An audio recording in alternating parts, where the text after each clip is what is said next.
Ngosombuluko lomuhle Lindo Madlopha uyanvuselana namhla ekseni unvusela ngato-ke tindzaba letihamba embili kilo phephandzaba le-Times of Eswatini asivele singene kito. Kulandzela indzaba leyatsinza sive kabuhlungu ngemuva kwekushona kwabodzadze labane emva kwekubulawa ngumfundisi welisomvo lase-Apostolic Faith eMfabantfu Nkosi Ngiphile Allen Zwane.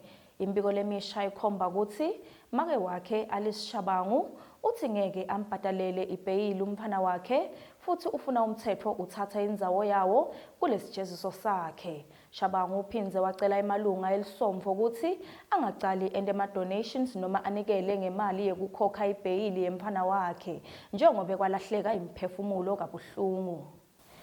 Indvodza leneminyaka lengu-71 budzala ishonile ngemuva kwekuthi igcotshwe yinsimbi lesindzako lewe elolini ngesikhathi semsebentini kumathapha ngeMgcibelo cishe naseyishaye yagabanca insimbi yesibili emini.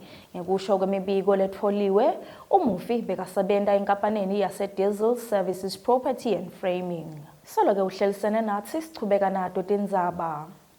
Emaphoyisa sekabhubhise yashisa insangu lebita 123 million emalangeni ngemuva kwekuthi umkhankaso yemaphoyisa etindzaweni letehlukene eveni ibhubhise emasimi yensangu langemahektha langu-123.